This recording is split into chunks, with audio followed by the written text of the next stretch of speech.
नमस्ते दोस्तों और मेरे YouTube चैनल में आपका स्वागत है। आज हम ट्रेडिंग की दुनिया में एक महत्वपूर्ण कॉन्सेप्ट के बारे में जानेंगे, सपोर्ट और रेजिस्टेंस। ये दो चीजें किसी भी ट्रेडर के लिए बहुत जरूरी होती हैं, क्योंकि ये आपको बताती हैं कि मार्केट में कब खरीदें और कब बेचें।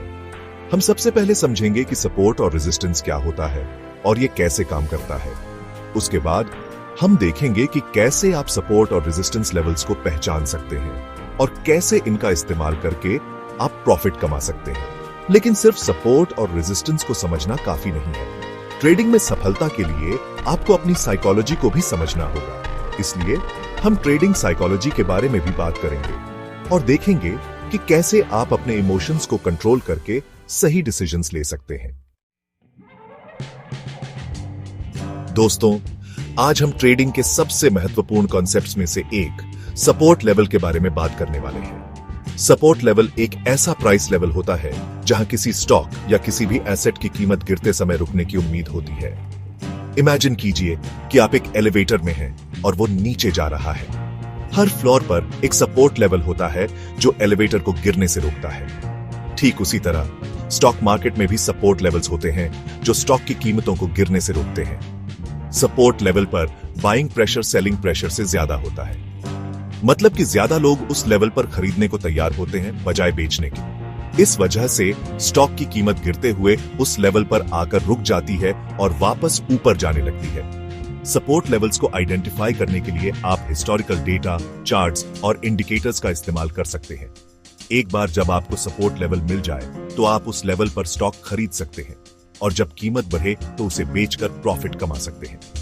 लेकिन ध्यान रखें, सपोर्ट लेवल्स हमेशा 100% एक्यूरेट नहीं होते। कभी कभी स्टॉक प्राइस सपोर्ट लेवल को ब्रेक करके और भी नीचे जा सकता है। इसलिए रिस्क मैनेजमेंट का ध्यान रखना बहुत जरूरी है। अब सपोर्ट लेवल की तरह ही एक और महत्वपूर्ण लेवल होता है जिसे रेजिस्टेंस लेवल कहते हैं। यह सपोर्ट लेवल का बिल्कुल ऑपोजिट होता है। जहां सपोर्ट लेवल पर कीमतों को गिरने से सपोर्ट मिलता है, वहीं रेजिस्टेंस लेवल पर कीमतों को ऊपर जाने से रेजिस्टेंस मिलता है। इमेजिन कीजिए कि आप एक पहाड़ी पर चढ़ रहे हैं। हर कुछ दूरी पर आपको एक पत्थर या पेड़ मिलेगा जिसके पीछे आप कुछ देर के लिए रुक सकते हैं। ये पत्थर और पेड़ रेजिस्टेंस लेवल्स की तरह होते हैं जो आपको ऊपर चढ़ने से कुछ देर के लिए रोकते हैं। रेजिस्टेंस लेवल पर सेलिंग प्रेशर बाइंग प्रेशर से ज्यादा होता है, मतलब कि ज्यादा लोग उस लेवल पर बेचने को तैयार होते हैं बजाय खरीदने के। इस वजह से स्टॉक की कीमत बढ़ते हुए उस लेवल पर आकर रुक जाती है और वापस नीचे जाने लगती है। रेजिस्टेंस लेवल्स को भी आप हिस्टोरिकल डेटा, चार्ट्स और इंडिकेटर्स का इस्तेमाल करके आइडेंटिफाई कर सकते हैं। एक बार जब आपको रेजिस्टेंस लेवल मिल जाए तो आप उस लेवल पर स्टॉक बेच सकते हैं और जब कीमत घटे तो उसे वापस खरीदकर प्रॉफिट कमा सकते हैं।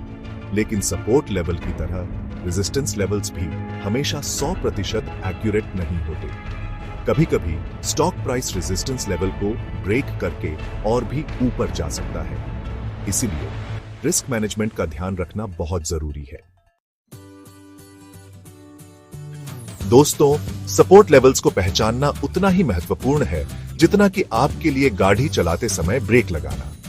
यह आपको बताता है कि मार्केट में कब एंटर करना है और कब अपने पैसे को डूबने से बचाना है।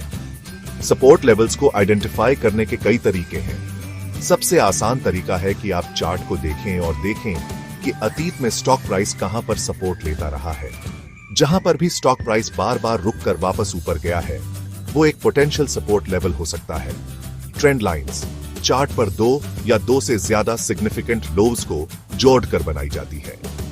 जब स्टॉक प्राइस किसी ट्रेंड लाइन को टच करता है और वापस ऊपर जाता है तो वो एक स्ट्रॉन्ग सपोर्ट लेवल माना जाता है। मूविंग एवरेजेस, बॉलिंजर बैंड्स और फाइबोनाची रिट्रेसमेंट्स जैसे इंडिकेटर्स भी सपोर्ट लेवल्स को आइडेंटिफाई करने में मदद करते हैं। कभी कभी राउंड नंबर्स जैसे कि RSI, RS500 या RS1000 भी साइकोलॉजिकल सपोर्ट लेवल्स का काम करते हैं।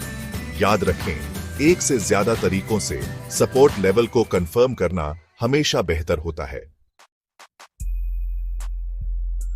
अगर सपोर्ट लेवल्स आपको बताते हैं कि कब खरीदना है, तो रेजिस्टेंस लेवल्स आपको बताते हैं कि कब बेचना है।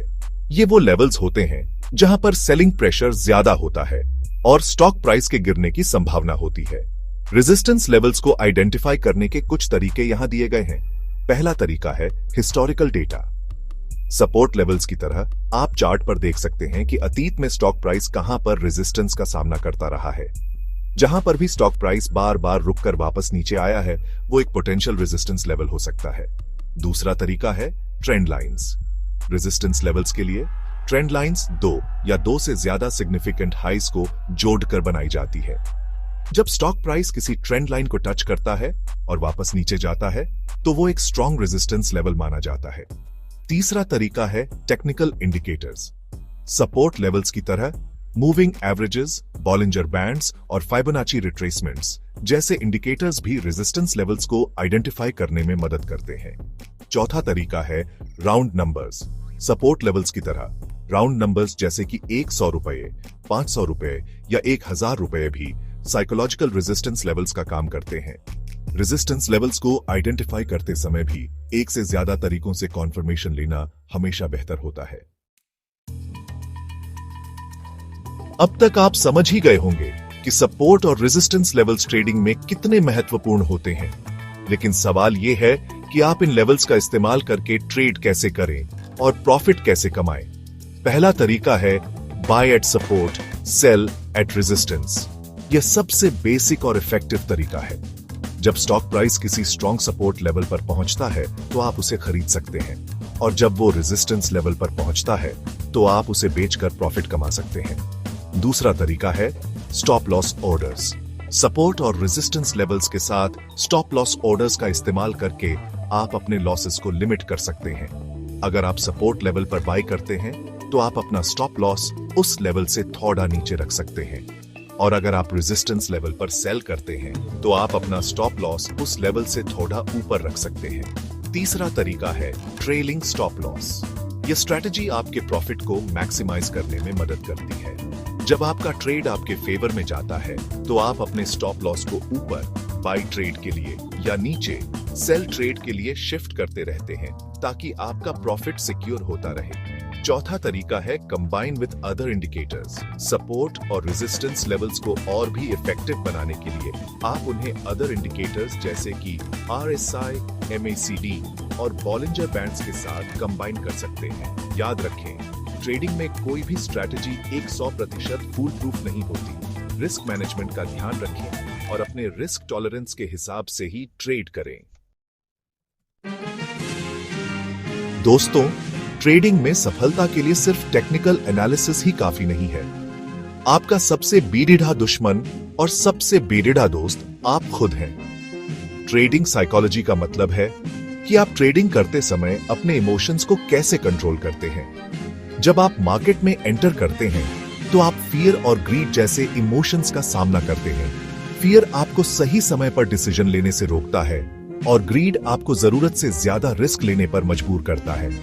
एक सक्सेसफुल ट्रेडर बनने के लिए आपको इन इमोशंस को कंट्रोल करना सीखना होगा। आपको डिसिप्लिन रहना होगा और अपने ट्रेडिंग प्लान पर स्टिक करना होगा। याद रखें, मार्केट में हमेशा उतार चढ़ाव आते रहेंगे। आपको पेशेंस रखना होगा और लॉन्ग टर्म विजन के साथ ट्रेड करना होगा। चैप्टर 7, ट्रेडिंग के साइकोलॉजिकल पिटफॉल्स। इनसे कैसे बचें? ट्रेडिंग में कई सारे साइकोलॉजिकल पिटफॉल्स होते हैं जो आपको बर्बाद कर सकते हैं। आइए जानते हैं कुछ कॉमन पिटफॉल्स के बारे में और कैसे आप इनसे बच सकते हैं। पहला, फियर। जब मार्केट आपके अगेंस्ट जाता है तो आपको लॉस होने का डर सताने लगता है। यह आपको जल्दबाजी में गलत डिसीजंस लेने पर मजबूर कर सकता है। फियर से बचने के लिए रिस्क मैनेजमेंट का सही से पालन करें और स्टॉप लॉस ऑर्डर्स का इस्तेमाल करें। दूसरा, ग्रीड। जब आप प्रॉफिट में होते हैं तो आप और ज्यादा प्रॉफिट कमाने के लालच में आ जाते हैं। यह आपको जरूरत से ज्यादा रिस्क लेने पर मजबूर कर सकता है। ग्रीड से बचने के लिए रियलिस्टिक प्रॉफिट टारगेट सेट करें और डिसिप्लिन्ड रहकर अपने टारगेट्स को अचीव करें। तीसरा, ओवर कॉन्फिडेंस। लगातार कुछ प्रॉफिटेबल ट्रेड्स के बाद आप ओवर कॉन्फिडेंट हो सकते हैं। यह आपको बिना सोचे समझे ट्रेड्स लेने पर मजबूर कर सकता है। ओवर कॉन्फिडेंस से बचने के लिए हमेशा याद रखें कि मार्केट अनप्रेडिक्टेबल होता है और कभी भी आपके अगेंस्ट जा सकता है। चौथा, रिवेंज ट्रेडिंग। लॉस होने के बाद आप अपना लॉस रिकवर करने के लिए जल्दबाजी में ट्रेड्स लेने लगते हैं। यह आपको और ज्यादा लॉस में डाल सकता है। रिवेंज ट्रेडिंग से बचने के लिए लॉस को एक्सेप्ट करें और काल्म होकर अगले ट्रेड की तैयारी करें। इन पिटफॉल्स से बचने के लिए जरूरी है कि आप सेल्फ अवेयर रहे, अपने इमोशंस को कंट्रोल करें और डिसिप्लिन रहकर ट्रेड करें। दोस्तों, क्या आप जानते हैं कि ट्रेडिंग में ज्यादा एक्टिव रहना आपके लिए नुकसानदायक हो सकता है? जी हां, ओवर ट्रेडिंग में सबसे बेडाढ़ी गलतियों में से एक है। ओवर ट्रेडिंग का मतलब है कि आप जरूरत से ज्यादा ट्रेड्स ले रहे हैं, बिना सोचे समझे और बिना किसी प्लान के। ओवर ट्रेडिंग के कई सारे नुकसान हैं। पहला, high transaction costs.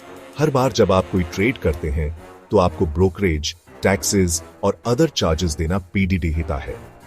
Over trading से आपके ट्रांजैक्शन कॉस्ट्स भी आठ जाते हैं और आपका प्रॉफिट कम हो जाता है। दूसरा, इमोशनल डिसीजन मेकिंग। जब आप बहुत ज्यादा ट्रेड्स लेते हैं तो आप थक जाते हैं और जल्दबाजी में डिसीजंस लेने लगते हैं। यह आपके लिए नुकसानदायक हो सकता है। तीसरा, मिस्ड अपॉर्चुनिटीज। ओवर ट्रेडिंग की वजह से आप अच्छी ट्रेडिंग अपॉर्चुनिटीज मिस कर सकते हैं। जब आप हर समय मार्केट में एक्टिव रहते हैं तो आप उन ट्रेड्स पर फोकस नहीं कर पाते जो आपके लिए ज्यादा प्रॉफिटेबल हो सकते हैं। ओवर ट्रेडिंग से बचने के लिए आपको एक ट्रेडिंग प्लान बनाना चाहिए और उस प्लान पर स्टिक करना चाहिए। सिर्फ उन्हीं ट्रेड्स को लें जो आपके प्लान के हिसाब से हो और जरूरत से ज्यादा ट्रेड्स लेने से बचें। दोस्तों, अगर आप क्रिकेट खेलने जाते हैं तो क्या बिना किसी स्ट्रैटेजी के जाते हैं? बिल्कुल नहीं। ठीक उसी तरह ट्रेडिंग में भी आपको एक स्ट्रैटेजी की जरूरत होती है। इसे कहते हैं ट्रेडिंग प्लान। ट्रेडिंग प्लान एक ऐसा डॉक्यूमेंट होता है जो आपको बताता है कि आपको कब, क्या और कैसे ट्रेड करना है। यह आपको डिसिप्लिन्ड रहने और इमोशनल डिसीजंस लेने से बचने में मदद करता है। एक अच्छे ट्रेडिंग प्लान में यह सब कुछ होता है। पहला, योर फाइनेंशियल गोल्स। आप ट्रेडिंग से क्या अचीव करना चाहते हैं? शॉर्ट टर्म प्रॉफिट या लॉन्ग टर्म वेल्थ क्रिएशन? दूसरा, रिस्क मैनेजमेंट स्ट्रैटेजी। आप हर ट्रेड पर कितना रिस्क लेने को तैयार हैं? आपका स्टॉप लॉस कहां पर होगा? तीसरा, एंट्री एंड एग्जिट रूल्स। आपको कब कोई ट्रेड एंटर करना चाहिए और कब एग्जिट करना चाहिए? आप किन इंडिकेटर्स या स्ट्रैटेजीज का इस्तेमाल करेंगे? चौथा, ट्रेडिंग जर्नल। अपने हर ट्रेड को ट्रैक करें, चाहे वो प्रॉफिटेबल हो या लॉस मेकिंग। यह आपको अपनी मिस्टेक्स से सीखने में मदद करेगा। याद रखें, ट्रेडिंग प्लान कोई वन टाइम एक्टिविटी नहीं है। आपको इसे रेगुलरली रिव्यू करना चाहिए और जरूरत पड़ने पर इसमें चेंजेस भी करने चाहिए। दोस्तों, ट्रेडिंग एक ऐसा खेल है जहां आप जीत भी सकते हैं और हार भी सकते हैं। यहां तक कि सबसे एक्सपीरियंस ट्रेडर्स भी कभी कभी लॉस का सामना करते हैं। लेकिन रिस्क मैनेजमेंट के जरिए आप अपने लॉसेस को मिनिमाइज कर सकते हैं और अपनी कैपिटल को प्रोटेक्ट कर सकते हैं। रिस्क मैनेजमेंट के कुछ इंपॉर्टेंट एस्पेक्ट्स हैं। पहला, डिटर्मिन योर रिस्क टॉलरेंस। आप हर ट्रेड पर कितना रिस्क लेने को तैयार हैं? यह आपकी फाइनेंशियल सिचुएशन, इन्वेस्टमेंट गोल्स और रिस्क एपेटाइट पर डिपेंड करता है। दूसरा, use stop loss orders. Stop loss orders आपके लॉसेस को ऑटोमेटिकली लिमिट करते हैं। यह आपके लिए बहुत जरूरी है, खासकर जब मार्केट वॉलेटिल हो। तीसरा, don't risk more than you can afford to lose. यह ट्रेडिंग का गोल्डन रूल है। कभी भी उतना पैसा इन्वेस्ट न करें जितना आप अफोर्ड नहीं कर सकते। चौथा, डाइवर्सिफाई योर पोर्टफोलियो। अपना सारा पैसा एक ही एसेट में इन्वेस्ट न करें। अपने पोर्टफोलियो को डाइवर्सिफाई करें ताकि अगर एक एसेट में लॉस होता है तो दूसरा एसेट उसे कवर कर सके। पांचवा, हैव अ ट्रेडिंग प्लान। हम पहले ही ट्रेडिंग प्लान के बारे में बात कर चुके हैं। यह आपको डिसिप्लिन्ड रहने और इमोशनल डिसीजंस लेने से बचने में मदद करता है, जो रिस्क मैनेजमेंट के लिए बहुत जरूरी है। याद रखें, रिस्क मैनेजमेंट कोई ऑप्शन नहीं है, यह ट्रेडिंग का एक